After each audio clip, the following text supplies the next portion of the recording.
You're old, man. You're old. Oh, hey, hello. Welcome to another Thursday Thoughts. Rick, What? You're still in your pajamas, man. Come on, sit. Okay, that's better. Have you ever had a night when you just couldn't sleep? I have, and it reminded me of the story of Esther. Esther was this young Jewish queen married to a wicked pagan king named Ahasuerus. That's a tough name. Esther had this uncle named Mordecai who was at the gates of the city one time, and he heard two of the king's guards plotting that they're going to kill the king. So Mordecai overhears this, and he goes and tells it to Esther. She tells it to the king, and the king's life is saved. It just kind of gets noted down in the annals of the history of the empire. Just a notation in the history of the kings, a footnote, nothing big. Now, Ahasuerus was wicked, but he had an even more wicked prime minister named Haman. Haman had this ego like you wouldn't believe. He wanted everybody to bow to him. Esther's uncle, a devout Jewish man, refused repeatedly to bow to Haman, and so Haman, he used it as an excuse to come up with a plot to kill Mordecai along with every other Jew. The rest of the Jews are just collateral damage in Haman's eyes, but we recognize it for what it really was. It's the same old Antichrist spirit that's always been working to try and eradicate God's chosen people. See, the devil knew if he could kill all the Jews, there could be no birth of the Messiah. So he comes up with a plan to build these gallows and hang Mordecai. But something happened the night before. Esther 6:1 says this, "On that night could not the king sleep, and he commanded to bring the book of records of the Chronicles, and they were read before the king. But on that night, there was one factor that messed up everything. It was the king went to bed in his royal palace, but the king couldn't sleep. He tossed and he turned, he rolled over, he got up, he walked around, he could not sleep. And so, in a final attempt to make himself drowsy, he called for the book of records, the Chronicles. This is like reading city council meeting minutes. Really boring stuff.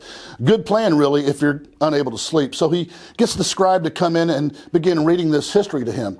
And wouldn't you know it, it just so happens to be opened up to that page. That one small notation, that footnote about two bodyguards that plotted against the king's life, and the Jew Mordecai overheard it and told the queen, and the king's life was saved. The king said, "Yeah, I remember that." We don't know if the king ever did get to sleep that night, but what we do notice is that he wondered, what should we do for that man? How can we honor and thank him?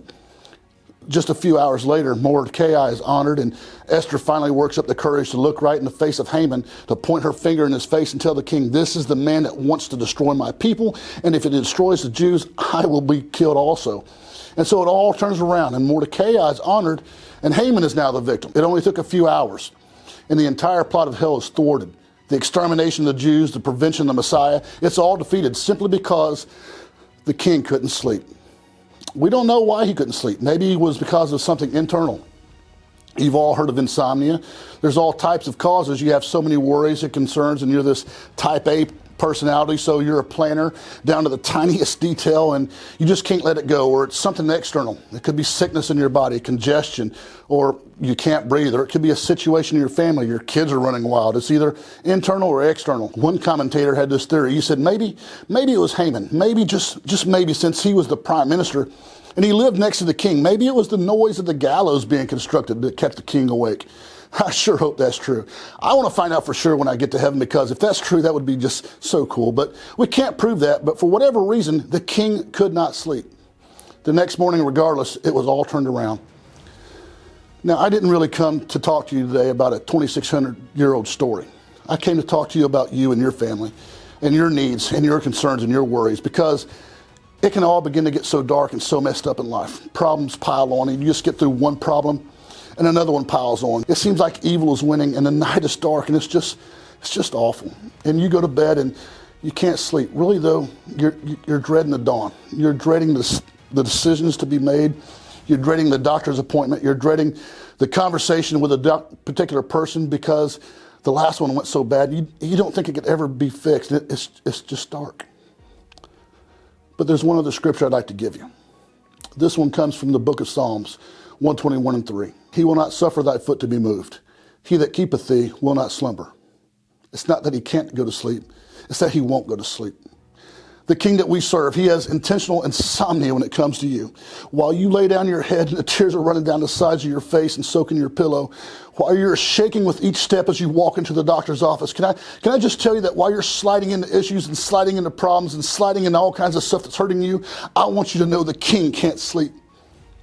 You know, you could have actually titled this, The King Won't Sleep. He's for you. He's active. He has a plan. In one moment of time, in one instant, he can take your situation, he can turn it around. And when dawn breaks, listen to me, weeping may endure for a night, but joy cometh in the morning. Look at the words closely here. Endure. It's a set time. It ends. But the word cometh is continual. Your time of weeping has an expiration, but your joy will be eternal. That miracle will happen. The devil will be defeated. The diagnosis will be clear. The family will be restored. The heart will be unburdened. The mind will be free. Jesus is with you. Our King can't sleep because he's a good God. He's a faithful God. So he can't go to sleep because then he wouldn't be omniscient. So he never slumbers and he never sleeps because he's awake looking over your family. He's awake looking over your life. He's up thinking about your doctor appointment also.